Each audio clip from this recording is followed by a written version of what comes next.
Esta es la llamada para la charla Dharma.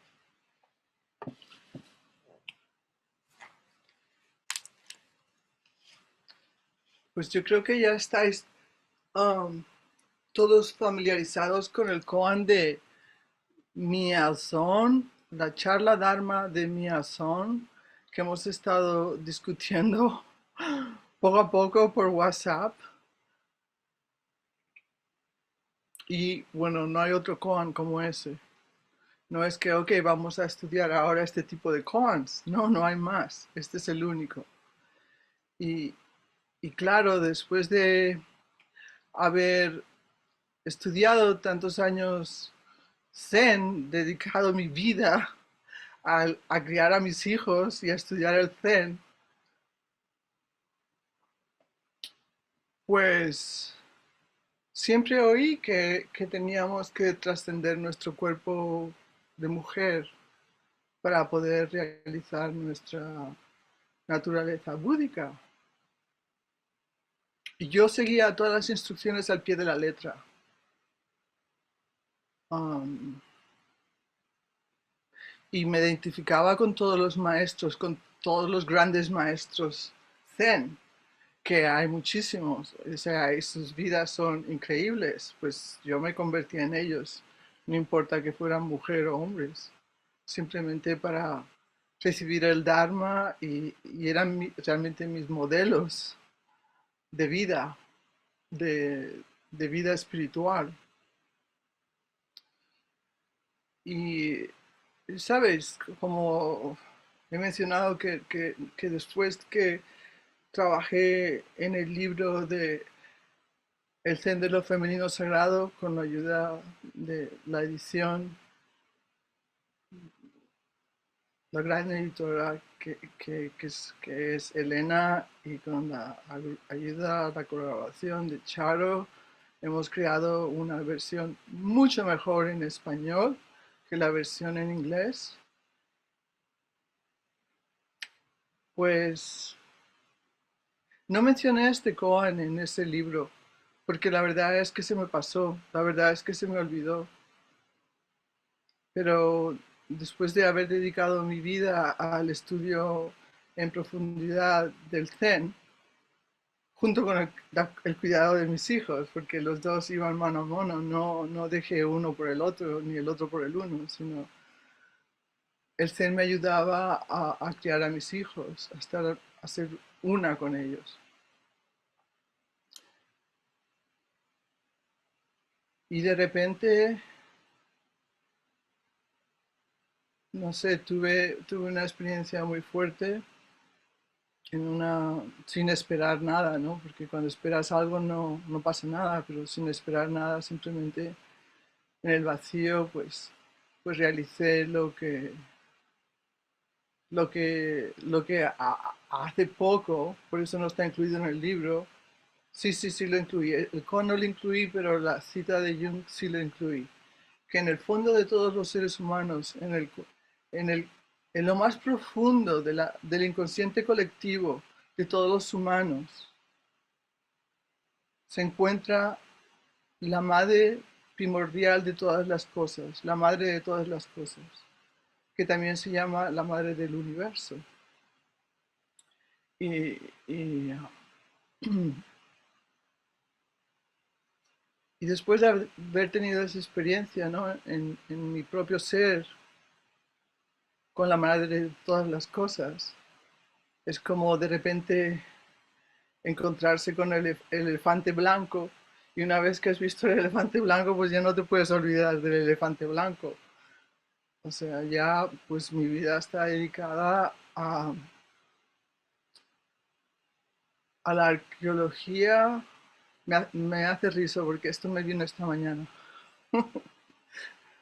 Después de haber estudiado arqueología en España, ahora es como arqueología del vacío para desenterrar la madre de todas las cosas, que todavía se encuentra bastante enterrada y desde luego esto nos empodera mucho, sobre todo no solamente a las mujeres, sino también a los hombres, nos empodera mucho el rescatar a esta madre benévola, a esta madre que también recibe el nombre de Madre del Universo, y, y grandes budistas como son, por ejemplo, Lex Hixon, al que admiro mucho, y que era, no solamente era un gran maestro sufi, sino también un sucesor de Bernie Glassman.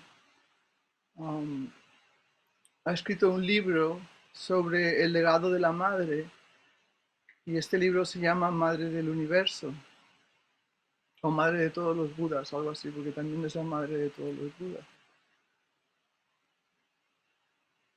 O sea que después de haber desarrollado esta charla para vosotros hoy, he recibido el legado de Lex Hixon, madre de todos los Budas, en el que desarrolla el contenido de lo que se llama ahora el Sutra del Corazón, pero en realidad se debería llamar, el nombre original es el Sutra de la Gran Madre, o sea que es el legado de la Gran Madre. El legado de la Gran Madre a todos nosotros aparece en este sutra, pero no es algo que yo pueda leer y, ok, pues voy a dar una charla dharma sobre ese sutra, no. Esto me va a tomar el próximo año el estudio de este libro porque es muy denso y no está en lenguaje popular. El lenguaje es como, es muy, yo lo llamo lenguaje científico. Sé que me va a tomar, me voy a dedicar el próximo año a desvelar este libro para poder hablar sobre él en el lenguaje popular. Sí, lamentablemente nadie recuerda o se ha velado que este es el Sutra de la Gran Madre, que esta es nuestra herencia de la Gran Madre. O sea que hoy nos vamos a adentrar un poco más en la herencia esta de la Gran Madre. Y, y mi gran alegría es que esto no es todo, sino que esto solamente es el comienzo de este legado.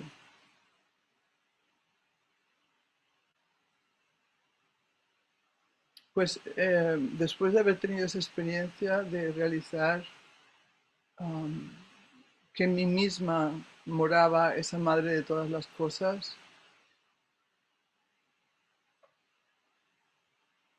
pues, pues entonces me tuve que dedicar mi vida a tratar de dilucidar de dónde viene esto, pero cómo es posible, pero este Koan, pero bueno, esto no ha salido así por sí solo, o sea, esto viene de algún otro sitio. Shishin, can you put the Koan on the screen, please?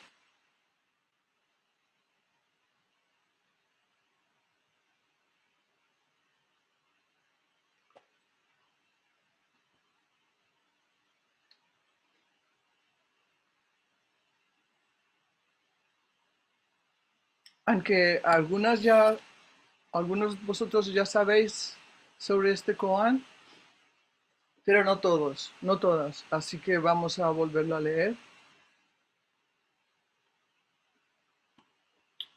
Lámpara escondida número 28. La entrevista Dharma de Miao Zong. China, siglo XII. Antes de que Miao Zong se convirtiera en monja, solía visitar el monasterio del maestro Dawi Songgao para estudiar con él, y él le dio un cuarto en las habitaciones del abad. El monje superior Wanan no lo aprobó. Darwin le dijo: aunque es mujer, tiene méritos sobresalientes. Wanan todavía estaba en desacuerdo, por lo que Darwin lo instó a tener una entrevista con Miao Zong. Wanan aceptó a regañadientes y solicitó una entrevista. Miao Zong dijo: ¿Quieres una entrevista sobre el Dharma o una entrevista mundana? Una entrevista sobre el Dharma, respondió Wana. Miazón dijo, entonces despide a tu asistente.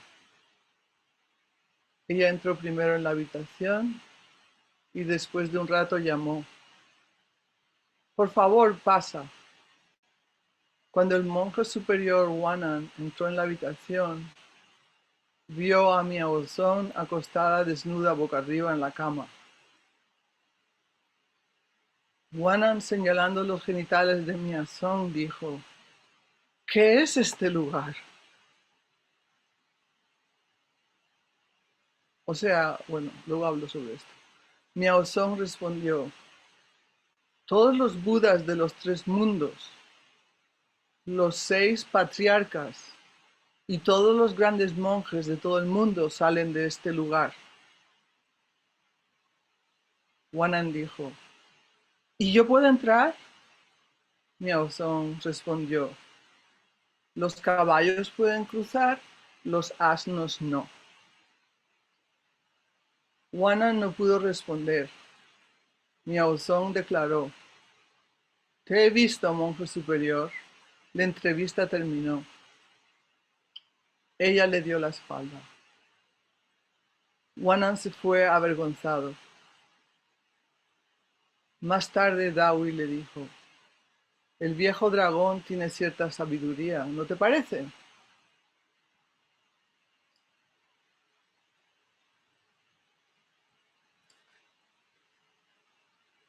We can remove the screen, Shishin, if you like.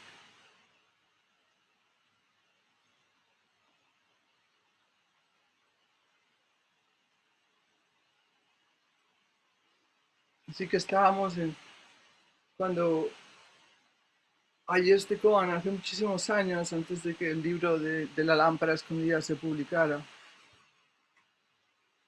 Me preguntaba, ¿cómo es posible que en una tradición tan patriarcal de repente aparece una mujer tan libre como Miao Zong? Algo inédito, algo nunca escuchado. Y además se ve que está protegida por el abad del monasterio, el maestro Dawi Songao, quien le permite hospedarse en las habitaciones del abad, porque respeta su claridad y su logro espiritual. Nunca había oído de este maestro Dawi Songao, así que lo estuve buscando. Resulta que este maestro es bastante conocido y fue un maestro chino en el siglo XII que vivió durante la dinastía Song, que fue la dinastía que le sucedió a la dinastía Tang, que en el Zen esta dinastía Tang es muy conocida, de la que hablaré un poco más adelante.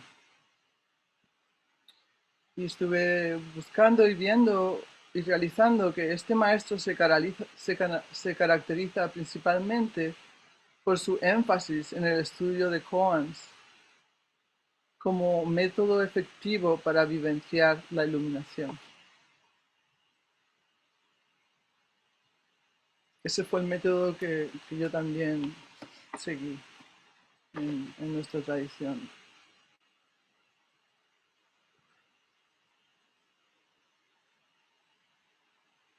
Vamos ahora a repasar la primera parte del koan, con la que muchos de vosotros ya estáis familiarizados a través de nuestra conexión por WhatsApp.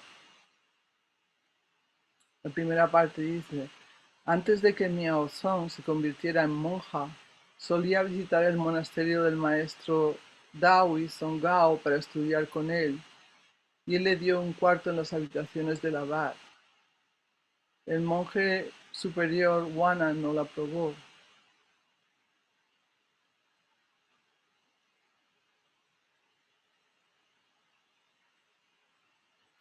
Darwin dijo, aunque es mujer, tiene méritos sobresalientes. Pero en esta respuesta de Darwin, ahora es mi comentario, ya se nota el prejuicio existente hacia la mujer, porque dice, aunque es mujer, no dice, tiene méritos sobresalientes, sino aunque es mujer, como si eso fuera un problema.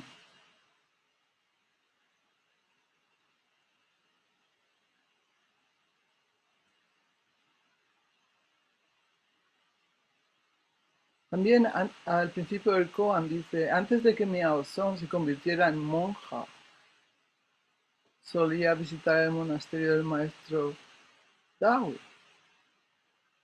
Y entonces una pregunta que yo tenía, que la vamos a ver luego también, es cómo es que una mujer tan libre de repente se vaya a convertir en monja. Por lo menos eso no era mi entendimiento de lo que era una monja, ¿verdad? Era una mujer muy libre.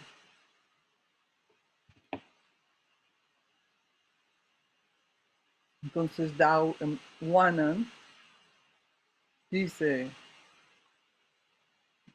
estaba en desacuerdo por lo que Dao lo insta a tener una entrevista con ella. Y él a regañadientes acepta. Y Miazón le dice, ¿quieres una entrevista sobre el Dharma o una entrevista mundana? Y esta es la parte que eso ahí, esto ya es un reto Dharma. Ella de entrada ya le hace un reto Dharma.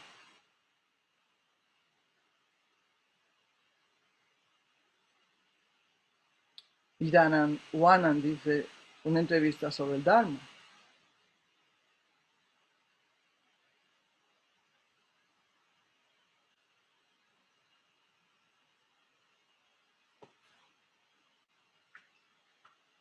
Sobre lo que me salté algo que es importante y quiero recapitular un poco. Cuando decía que por qué una mujer tan libre como Mia Son se iba a convertir en monja, eso también era una pregunta que yo tenía, ¿no? ¿Cómo es? ¿Por qué? Pero es que ya desde los inicios de la tradición judio-cristiana no había muchos lugares en que las mujeres pudiéramos ser libres. Éramos casadas con quien no queríamos y éramos propiedad de los hombres, ya fuese nuestro padre, nuestro marido, nuestro hermano o nuestro tío, para los cuales debíamos trabajar casi como esclavas, ya fueran esclavas domésticas o sexuales. Para las mujeres de mente abierta, con talento y con aspiraciones espirituales, el entrar en un monasterio para monjas parece sin duda la mejor opción, y es la opción que yo hubiera tomado en aquellos tiempos. Y luego hablaré más sobre esos tiempos.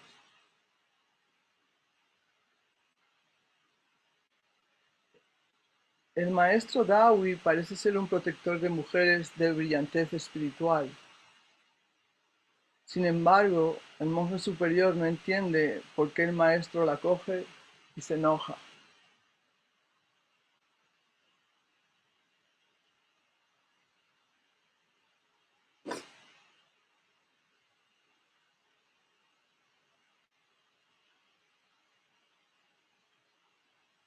Entonces, en este momento, eh, cuando Dawi insta a Wanan a tener una entrevista con ella inmediatamente le pregunta, ¿quieres una entrevista sobre el Dharma o quieres una entrevista mundana? Como os decía antes, esto es un reto Dharma, es una pregunta dualista. Y Miao Zong quiere ver si el monje superior es capaz de resolver esta dualidad.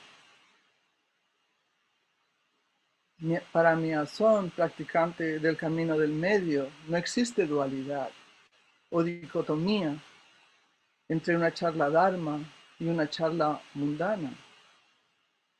Ella puede volver una charla mundana en una charla Dharma y una charla Dharma en una charla mundana.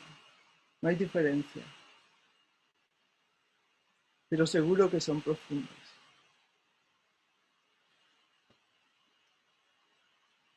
Es tradicional en el Zen de antaño que los maestros ofrezcan este tipo de reto dualista a los nuevos estudiantes o a los viejos estudiantes, para ver qué tan unificada está su mente. Y me voy a desviar un poco para hablaros de un personaje fantástico en el Zen, entre los muchos personajes fantásticos que existen en el Zen. Pero este para mí es uno de los más extraordinarios. Y me estoy refiriendo al sexto ancestro Zen en la China. Por eso ya dijo los 6 ancestros, porque en ese tiempo, en sus tiempos había solo 6 ancestros. O sea que ella estaba familiarizada con las enseñanzas del sexto ancestro.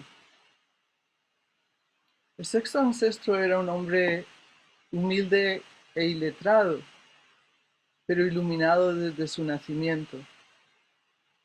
La historia cuenta que cuando estaba en el mercado vendiendo leña para sostener a su anciana madre, oyó a un monje budista recitar unas líneas del Sutra del Diamante que decían: sin morar, sin morar en ningún lugar, manifiesta la mente de sabiduría.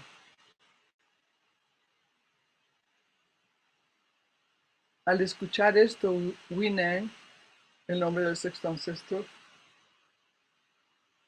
se iluminó completamente y le preguntó al monje quién era su maestro, y éste le dirigió al monasterio del quinto ancestro, Damian Hongren.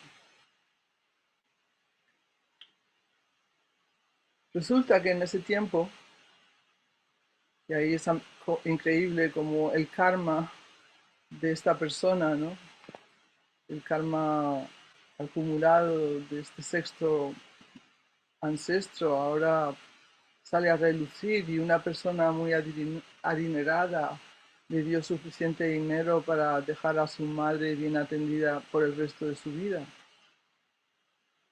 Así que Huineng se vio libre para, para continuar su búsqueda espiritual.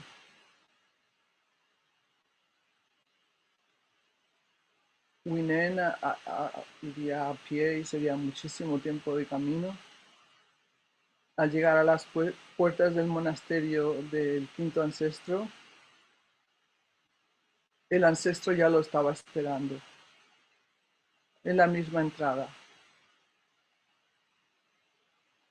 Esto es lo que hablamos de la mente omnisciente, ¿no? Que no es que en el Zen se vaya buscando un poderes psíquicos ni nada, ¿no? Pero en la mente omnisciente no existe el tiempo.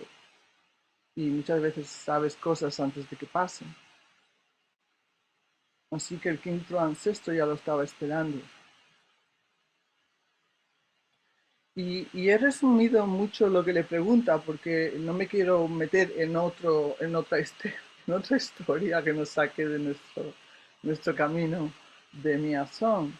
Así que la he reducido, pero vosotros que sabéis más del Zen sabéis que no fue exactamente esto, pero lo podemos simplificar a esto.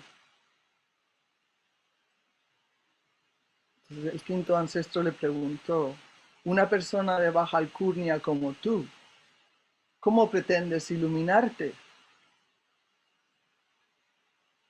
¿Verdad? Algo dualista otra vez. A lo que Huineng le respondió de la forma más natural,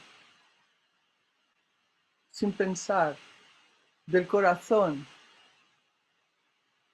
En el mundo de los hombres puede que haya baja o alta alcurnia, pero en el mundo del vacío, que es de la novena conciencia de la que hablábamos, eso no existe.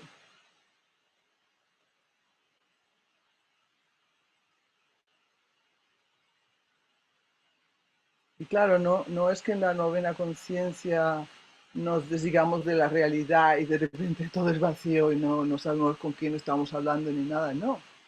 O sea, se puede discernir perfectamente porque él le contesta la pregunta al quinto ancestro perfectamente. En el mundo de los hombres puede que haya baja o alta alcurnia, pero en el mundo del vacío eso no existe.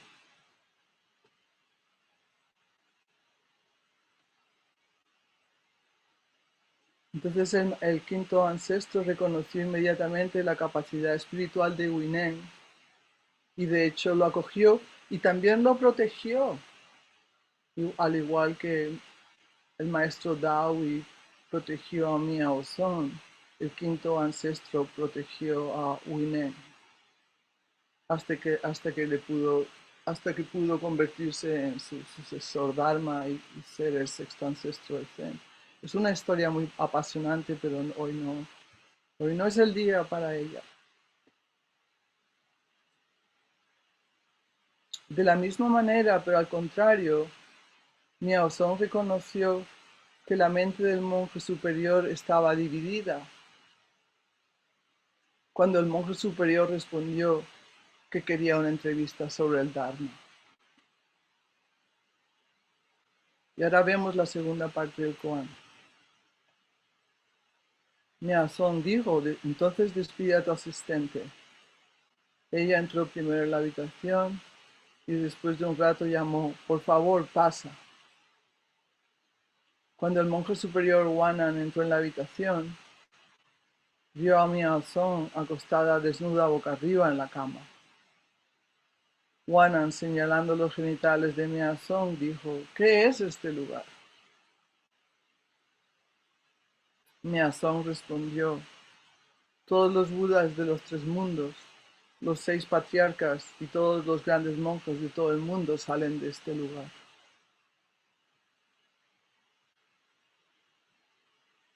Sin duda ella había tenido esa experiencia. Sin duda ella no está hablando de algo que leyó en los libros. Sin duda ella había tenido esa experiencia en su propio cuerpo como la madre de todas las cosas.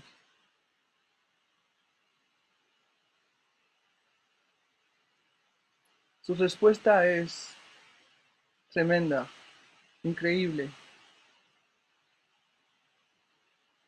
porque trasciende las divisiones de espiritual o mundano y apunta a lo más sagrado de la vida.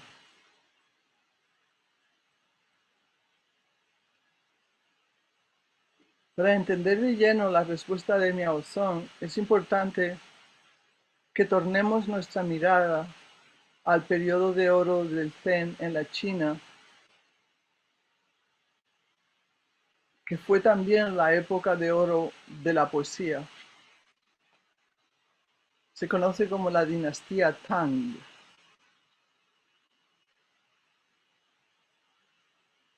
Del siglo, fue la dinastía en la China desde el siglo VII al siglo X.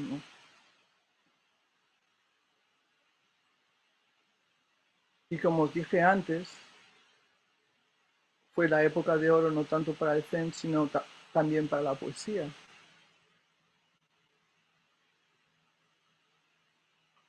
Es evidente que la admiración que sentía la dinastía Tang por las poetisas y practicantes del camino continúa todavía durante la siguiente dinastía, la dinastía Song, época en la que vivió el maestro Dawi. Como sabéis, el Zen surgió del matrimonio entre el budismo indio y el taoísmo chino. Tao, Dao, nosotros decimos Dao, significa el camino. Y vosotros sabéis que el camino se refiere al camino del medio que hemos estado estudiando en las anteriores charlas Dharma. Se refiere al camino del medio, que es un nombre muy humilde, pero tiene otros nombres, o sea, también se conoce como el camino supremo o el camino más alto. Y ya hemos hablado de la importancia en el Zen de andar y caminar este camino. El libro Montaña Yin, que ha sido traducido recientemente del chino al inglés por Peter Levitt y Rebecca Nier, trata sobre las vidas y poemas de algunas poetisas muy importantes durante la dinastía Tang en China. Algunas de estas poetisas eran sacerdotisas en la tradición de la Gran Madre y también practicantes del camino. Cuando digo camino, es el Dao o el camino del medio.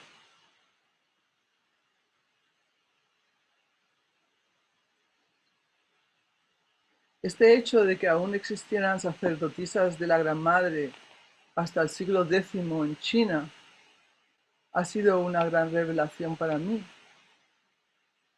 pues no sabía que la tradición de la Gran Madre hubiera sobrevivido tanto.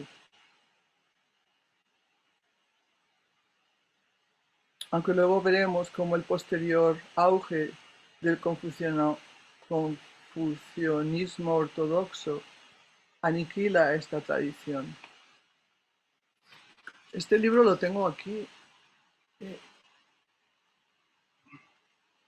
y lo descubrí cuando estaba preparando este koan. Y de hecho, sí, el autor del libro, el traductor del libro es parte de nuestra tradición de- del White Plum,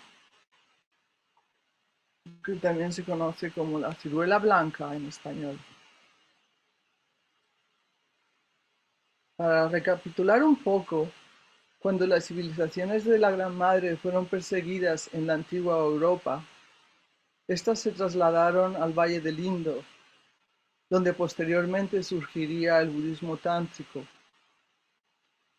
Y en la China, estas civilizaciones ejercerían una gran influencia en el origen del taoísmo. La Gran Madre es fundamental en el taoísmo, ¿no? O daoísmo. Esto queda claro en los fundamentos del taoísmo expresados en los siguientes versos del Dao de Jing, escrito por Lao Tzu. Se escribe Lao Tzu. El capítulo sexto del Dao de Jing, Lao Tzu escribe: el Dao, se llama la Gran Madre. El Tao, que es el camino, en otras palabras, el camino se llama la Gran Madre. Estoy siguiendo la traducción de Stephen Mitchell. El Tao, se llama la Gran Madre, vacío pero inagotable. Crea mundos infinitos. Está siempre presente en ti. Lo puedes usar de la forma que quieras.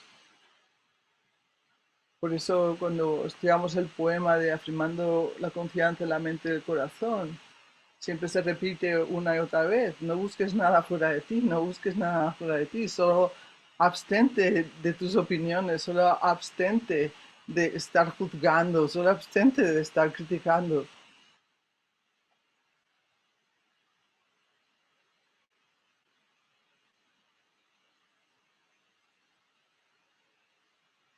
Este camino está siempre presente en nosotros. Lo podemos usar de la forma que queramos, dice Lao Tzu. Esto es lo mismo que el famoso maestro Nansen le dijo a Yoshu. Cuando Yoshu, que lo hemos tratado, creo que en la primera charla Dharma sobre el libro de la lámpara oculta que estuvimos mirando, fue el encuentro entre Yoshu y la mujer que vendía los bizcochos que vendía té, ¿os acordáis? Y retaba a los monjes que pasaban. Pues el maestro de Yoshu es este Nansen, y estos son maestros muy taoístas, practicantes del camino del medio. Cuando Yoshu le pregunta a Nansen, ¿qué es el Dao? Nansen le responde: la mente de cada día es el camino, o la mente de cada día es el Dao. Claro, para vivenciar que la mente de cada día es el camino, ayuda el tener una práctica de meditación diaria. Yo diría imprescindible.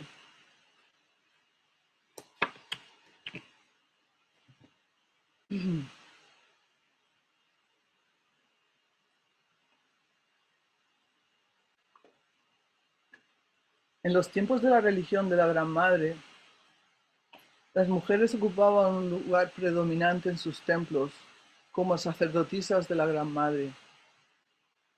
Las sacerdotisas podían tener amantes y hacer el amor en los templos. La gente creía que haciendo el amor con las sacerdotisas era la manera de conectar con la divinidad femenina y con la sabiduría universal. Haciendo el amor con las sacerdotisas, la gente conectaba y se empoderaba con esta sabiduría.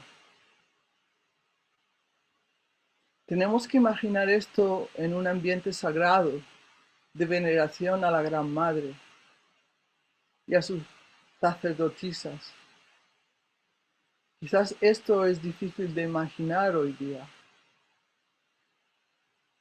La mente de las sacerdotisas era inocente, aún nuestra mente no estaba dividida. Estos eran tiempos antes de que las civilizaciones judio-cristianas tomaran poder y se nos castigara a la humanidad con el pecado original y se demonizara a la mujer a través de Eva.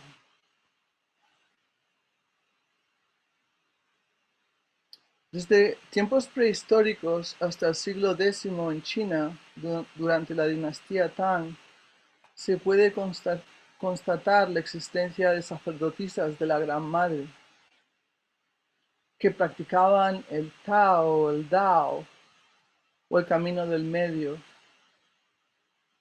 y algunas de ellas se convirtieron en famosas poetisas. La sociedad Tang valoraba mucho el poder de la femineidad. Las poetisas dejan claro que el misterioso e indescriptible Tao se encuentra en la sensualidad de la mujer. Voy a repetir esto. Las poetisas dejan claro que el misterioso e indescriptible Tao se encuentra en la sensualidad de la mujer, porque de hecho el taoísmo consideraba que la pasión y la naturaleza física sensual de una mujer eran una encarnación del Tao, del camino del medio. De aquí que las sacerdotisas y poetisas taoístas disfrutaran de mayor respeto y libertad social que otras mujeres de la época. Las sacerdotisas Tang daban sermones públicos, realizaban rituales, viajaban libremente y eran mentoras espirituales de los emperadores. Pero aún así tuvieron que luchar con una sociedad y una cultura que seguía fuertemente controlada por los hombres. Todo alrededor de ellas estaba controlado por los hombres.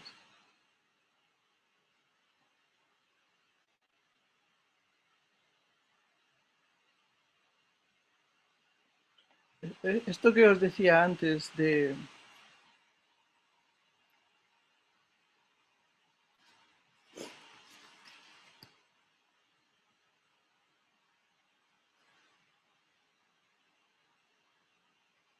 que las sacerdotisas se consideraban como una fuente para conectar con la sabiduría universal y empoderarse con la sabiduría de la divinidad femenina y que podían hacer el amor en los templos. Y os decía, esto es como inconcebible estos días, pero um,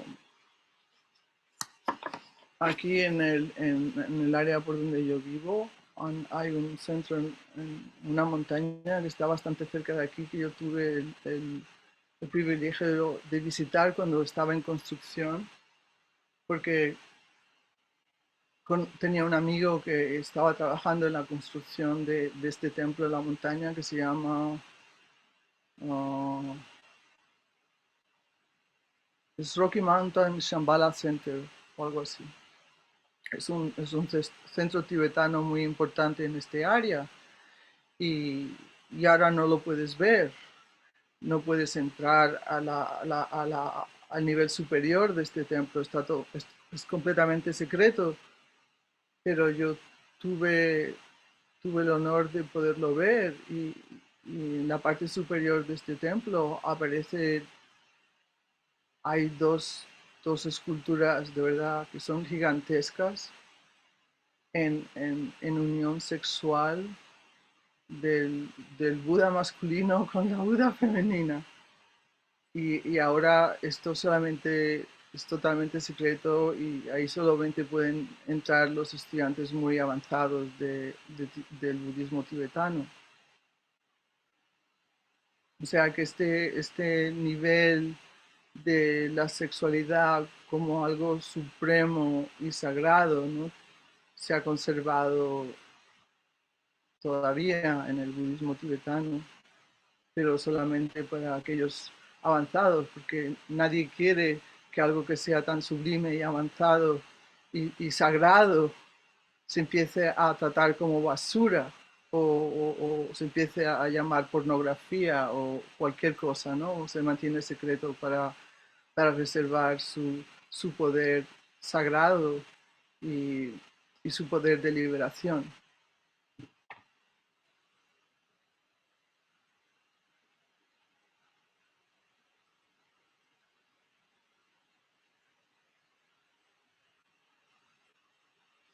Hoy hablaré de dos de esas grandes poetisas que además eran sacerdotisas en la tradición de la Gran Madre. Las poetisas y sacerdotisas Li Ye y Su Xuanji.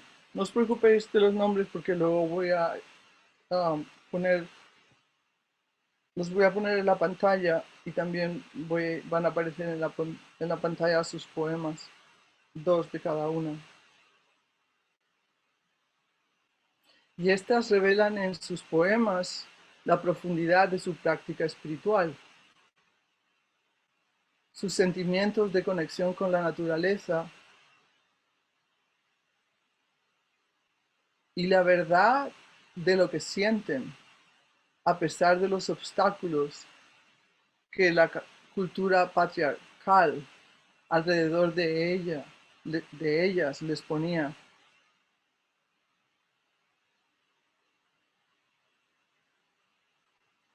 La primera de ellas es Li Ye. Algo de su biografía es que era muy bella y talentosa. Era famosa por su caligrafía, poesía y su música. Las sacerdotisas taoístas en la dinastía Tang, al igual que en la religión de la Gran Madre, no estaban atadas por obligaciones maritales, de forma que Li Ye podía asociarse libremente con los hombres. No eran prostitutas. Podían asociarse con los hombres que ellas querían.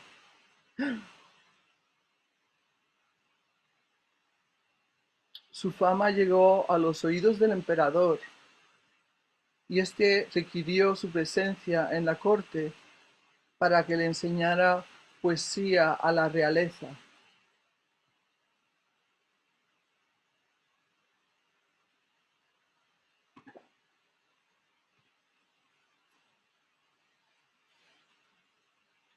Pero hubo una rebelión, porque estos eran tiempos muy inestables en la China, y Li Ye cayó cautiva del nuevo régimen y fue obligada por los rebeldes a escribir poemas a favor de los rebeldes. O sea, cayó en cautividad y temiendo por su vida fue obligada a escribir poemas a favor de los rebeldes. Lamentablemente la rebelión fue subyugada al año siguiente y el antiguo régimen, ahora en poder, utilizó los poemas de Lillet como prueba de que ella había ayudado a la rebelión y fue ejecutada.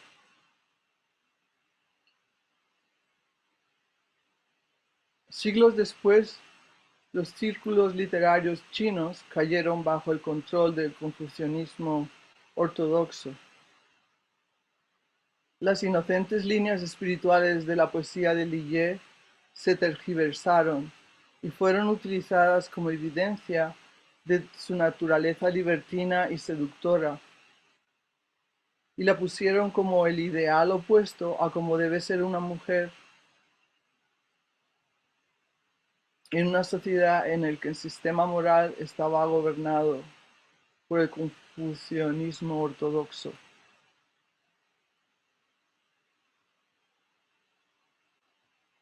Ahora, Shishin, can you put the first poem, please?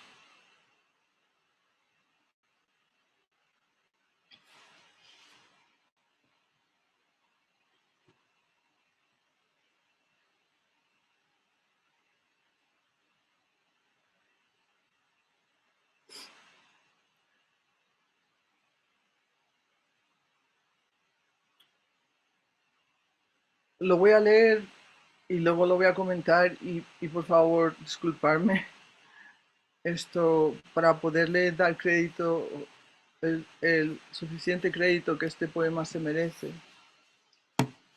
Hubiera tenido que practicar leyéndolo mucho más, cosa que no he tenido tiempo.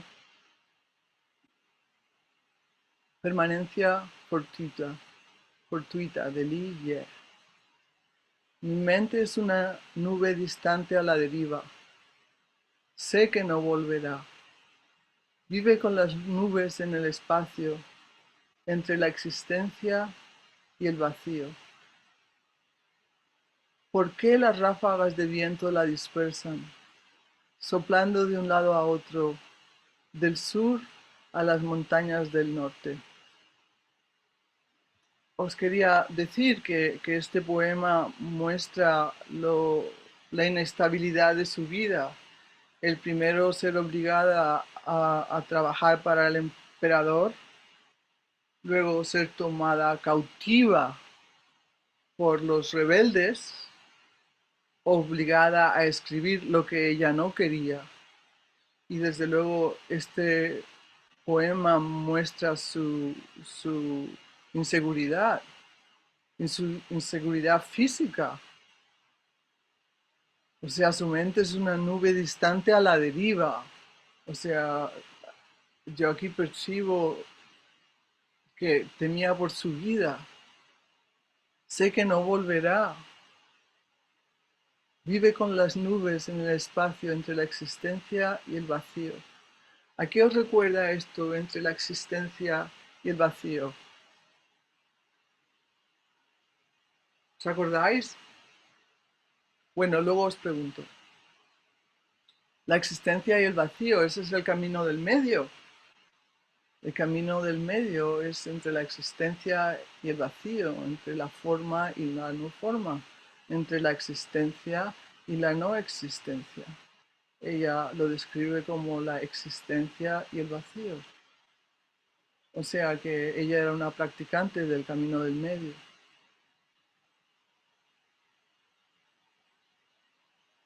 Y luego la siguiente, la siguiente estrofa nos describe, o sea, cómo está zarandeada de un lado a otro sin poder hacer nada al respecto.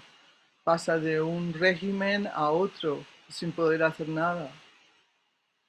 ¿Por qué las ráfagas de viento la dispersan, soplando de un lado a otro, del sur a las montañas del norte, de un régimen al otro?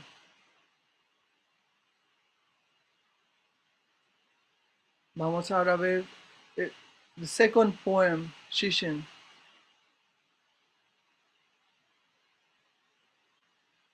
Este es un poema muy bello. Este poema en realidad nos enseña más su alma, su profunda sensibilidad. Y también hace referencia a la Gran Madre al final, cuando dice, luego lo leo, cuando dice, hasta que lleguemos al Palacio Celeste. Este era el palacio donde ellos concebían que vivía la Gran Madre occidental, la Gran Madre que vino de, de la Europa prehistórica a al Valle del Indo y ahora ha llegado hasta la China.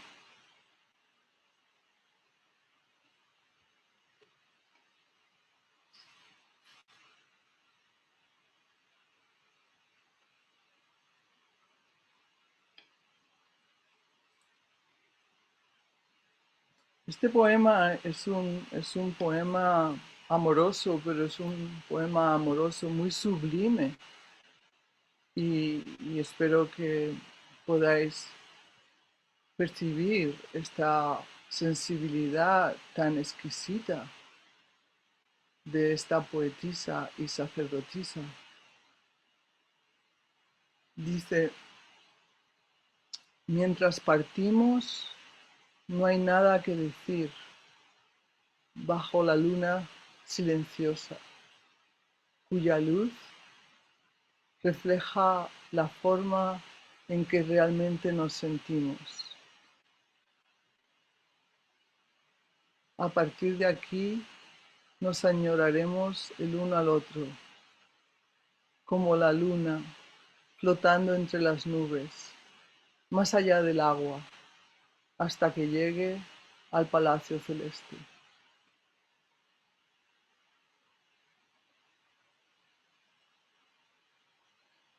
Y estos poemas, más que entenderlos intelectualmente, ¿no? Es percibirlos energéticamente, um, llenarnos, nutrirnos de una sensibilidad muy sublime y exquisita que quizás ya se ha perdido en estos días o que casi se ha perdido en estos días.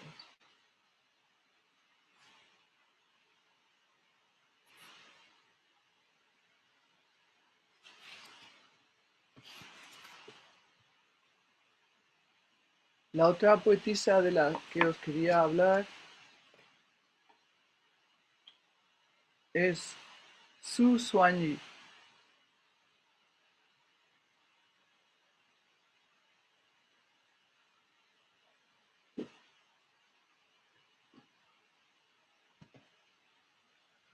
Yu Xuanyi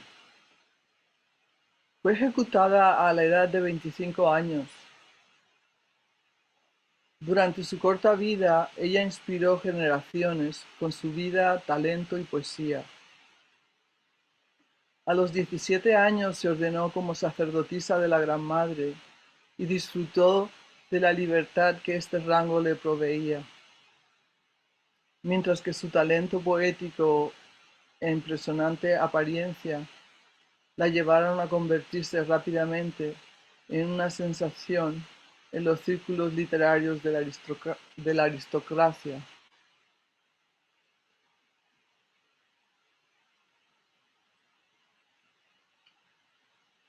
Acusada injustamente de matar a una sirvienta, fue ejecutada a la edad de 25 años. ¿Os imagináis? 25 años. Después de su muerte, los eruditos del confucianismo ortodoxo también tergiversaron la interpretación de sus poemas de manera que estos parecieran pornográficos.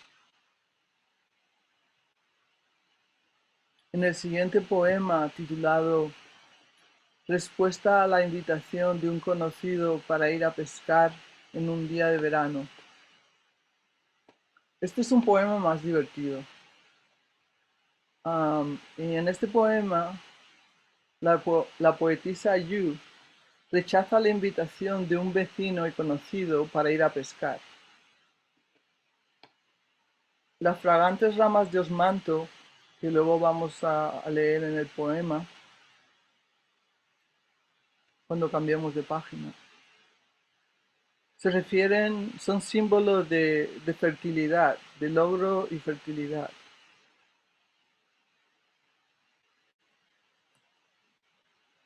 Parece que un admirador le regaló a Yu unas ramas de osmanto para dejar entrever sus otras intenciones.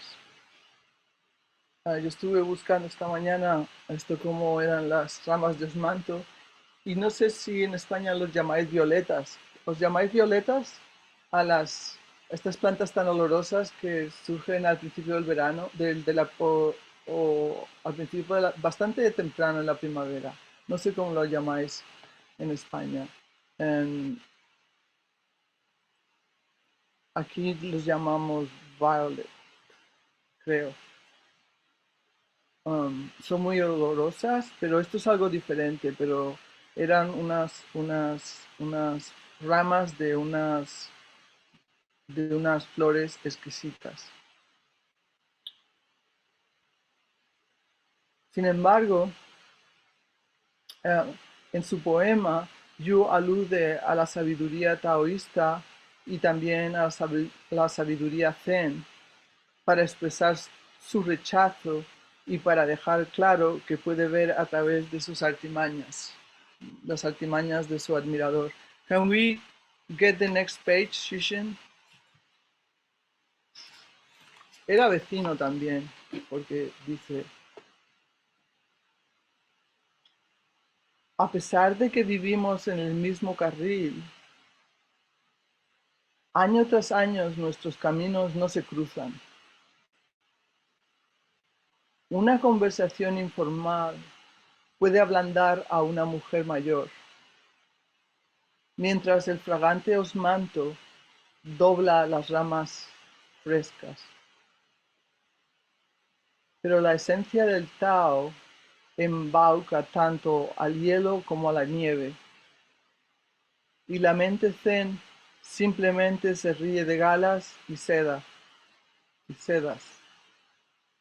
Sin embargo, sin duda, aunque tu fama haya ascendido hasta la Vía Láctea, todavía no hay camino hacia mí a través de niebla y olas. Ah,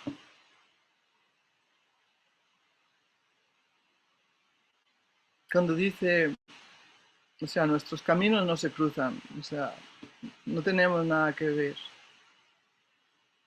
Una conversación informal puede ablandar a una mujer mayor y el osmanto puede doblar las ramas frescas, pero o sea que ella ni se considera mayor ni se considera muy joven. Pero como gran practicante del, del Tao, del camino del medio,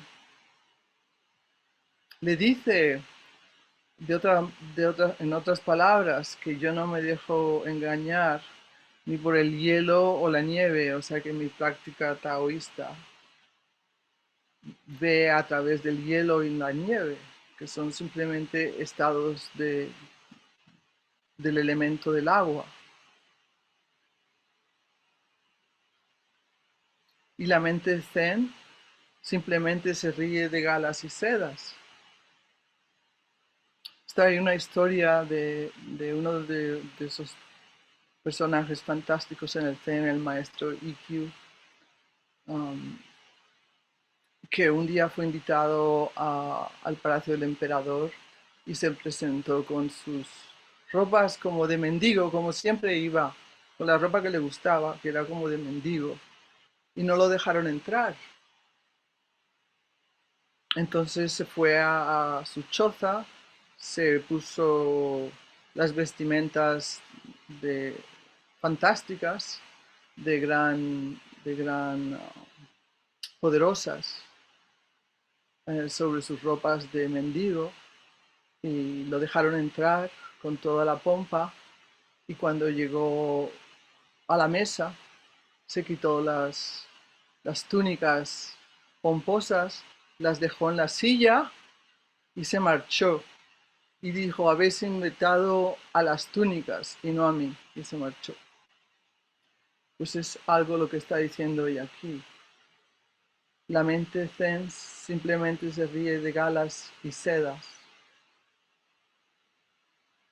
Y luego lo acaba de rematar cuando le dice, aunque tu fama haya ascendido hasta la Vía Láctea, o sea, hasta lo más poderoso, o sea, que no hay forma de que esta mujer se deje comprar el alma por nada, ¿no? Ni por apariencias, ni por halagos, ni por poder, ni por nada. Todavía no hay camino hacia mí a través de niebla y olas. Y otra vez ella hace referencia al elemento del agua.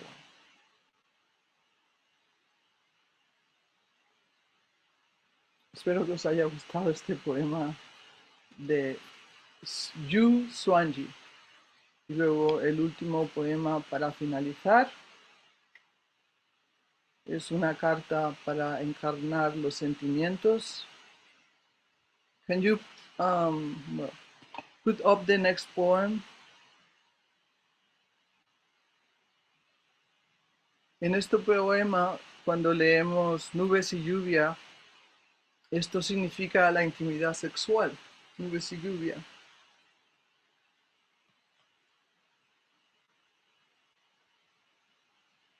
Las flores de durazno y ciruelo se refieren a la mujer, a la vida y a la sexualidad. Mientras que el pino, el palo del diablo y el bambú simbolizan los ideales morales del confucianismo ortodoxo, de los grandes señores de poder.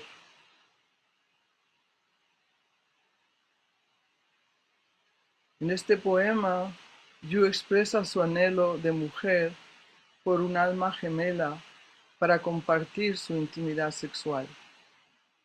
Y deja claro que la mente de su fragante orquídea, símbolo tradicional de pureza interior, nunca decrece o se altera.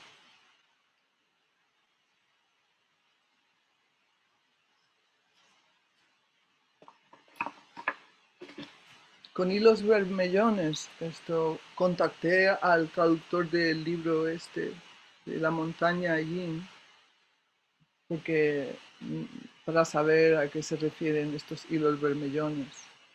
Y él no estaba seguro si se refieren al color de los hilos de su instrumento musical, pero como son bermellones también hace referencia a, a su sexualidad, a la sangre.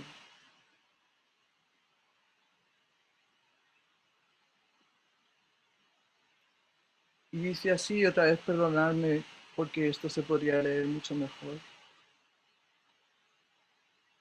Doy voz a mi angustia con hilos bermellones. La profundidad de mis sentimientos simplemente no se puede contener. Esperando la intimidad de nubes y lluvia, no entorpece la mente de mi orquídea fragante. Las flores de durazno y ciruelo están radiantes. Nada puede bloquear la búsqueda de mi excelente Señor.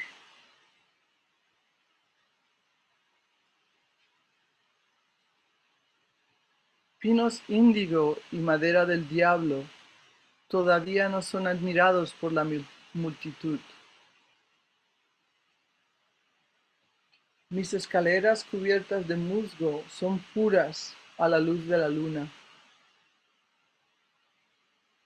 La voz de esta poeta asciende desde las hierbas de bambú profundas en mi jardín. Enfrente de mi portón, hojas rojas esparcidas por el suelo. Las dejaré intactas, esperando a mi amigo más íntimo. En este poema podemos ver su conexión con la naturaleza, ¿no? Como que una naturaleza que surgiera desde las profundidades de la tierra. En este poema también ella compara su cuerpo con un árbol cuando dice mis escaleras cubiertas de musgo son puras a la luz de la luna. O sea, se compara con un árbol a la luz de la luna. La pureza.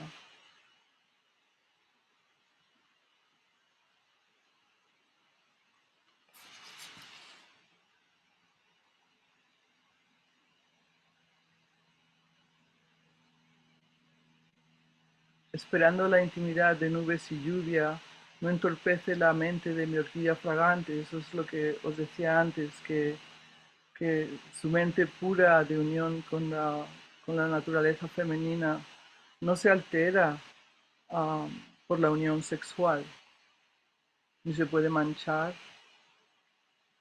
ni se altera ni decrece de ninguna manera.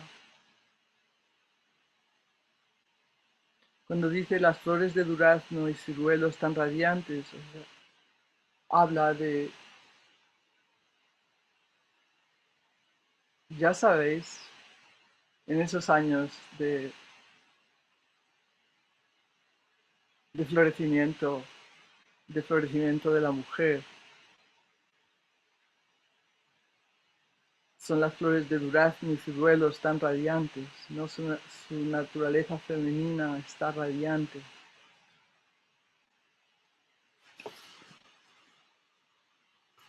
Pinos índigo y madera del diablo todavía no son admirados por la multitud. Y esto lo que nos está diciendo es que como los pinos y la madera del diablo se refieren a los ideales ortodoxos del confucianismo, pues dice que por lo menos todavía no es todo el mundo el que sigue estos dogmas del confucianismo ortodoxo.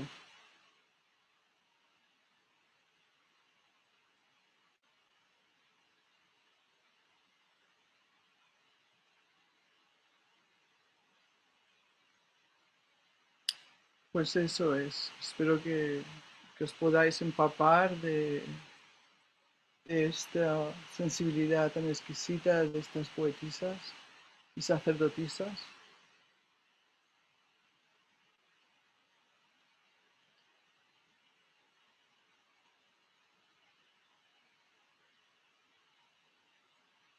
Ambas poetisas sacerdotisas dejan claro que el misterioso e indescriptible Tao se encuentra en la sensualidad de la mujer, porque el taoísmo consideraba que la pasión y la naturaleza física sensual de una mujer eran una manifestación del Tao.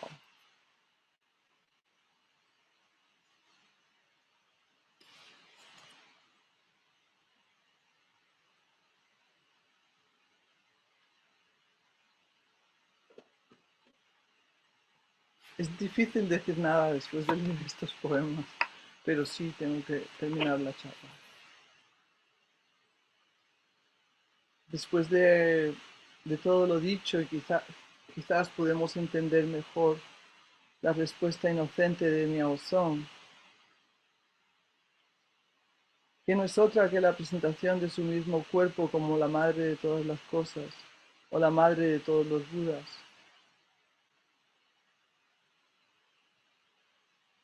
Al igual que Yu Xuanji y Li Ye, Miao Song entrelaza el mundo espiritual y sensual como una expresión del camino.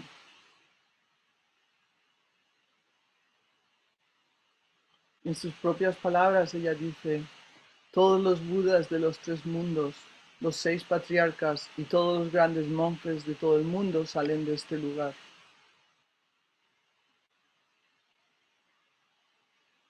Y eso es así. La tercera parte, Wanan dijo, ¿y yo puedo entrar? Miao Song respondió, los caballos pueden cruzar, los asnos no. Y si os acordáis, Bueno, no, porque esto no lo he discutido todavía con vosotros, pero este es un dicho muy... Roshi, can you take the screen off? Este es un dicho muy famoso del maestro Joshu. Pero él no lo dijo exactamente así, pero desde luego demuestra que Miao Song conocía las enseñanzas del maestro Joshu, porque como lo dijo el maestro Joshu, fue que una vez su, una persona desconocida fue a visitar su monasterio. Joshu, um, no me acuerdo, Shishin, I just forgot. I forgot what the name Joshu means. Do you remember? It means like great, great, um, great bridge or something like that. It's the name of a town where he's from, but I can look it up if you wait. I'll let you know in a little bit. Okay. Okay. Bueno, de todas maneras, esto había un, un gran, un gran puente en la ciudad donde Joshu vivía y el estudiante le dice, esto, yo vengo buscando el gran puente, pero solamente encuentro a un hombre decrépito. Y Joshu le dice, los caballos pueden entrar, los asnos también. Y Miao Song lo adapta de otra manera, porque como os decía, o sea, la mente más sublime se adapta a lo que está pasando. No era adecuado para ella decirle los caballos pueden entrar y los asnos también. O sea que ella utiliza las palabras de Joshu, pero las adapta a la situación. Le dice los caballos pueden entrar, los asnos no.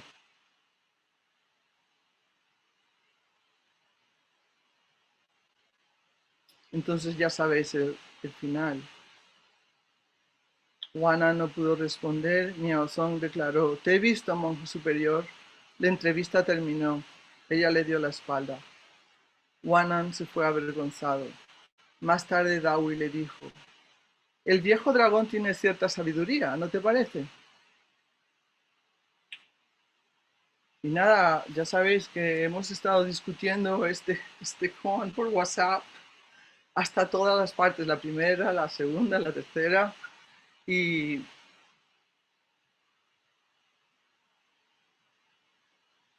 y entonces ahora esto, qué os parece la respuesta de Miao Song?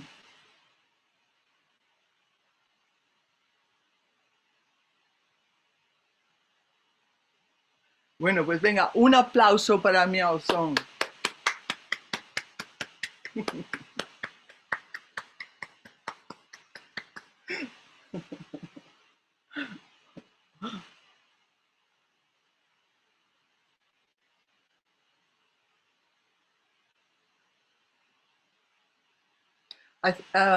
Shishin is okay. I think that Joshu, the town of Joshu, was famous for a stone bridge. Me acuerdo que el nombre de Joshu pertenece a la ciudad donde estaba su monasterio y este monasterio se conocía porque había un gran puente de piedra. Por eso el visitante le dice, ¿dónde está el puente de piedra? Yo estoy viendo ahora solamente a un anciano decrépito. I looked it up, and Joshu means Zhao province, so it's the place where he came from. The Yeah, yeah, but I yeah, remember that there is a famous stone bridge there. there is. That's why Yeah, I told them que me yeah, acuerdo de que esa ciudad es famosa por un gran puente de yeah, piedra. yeah. Pues llegamos al final de la charla Dharma. Vale, pues, hasta ahora.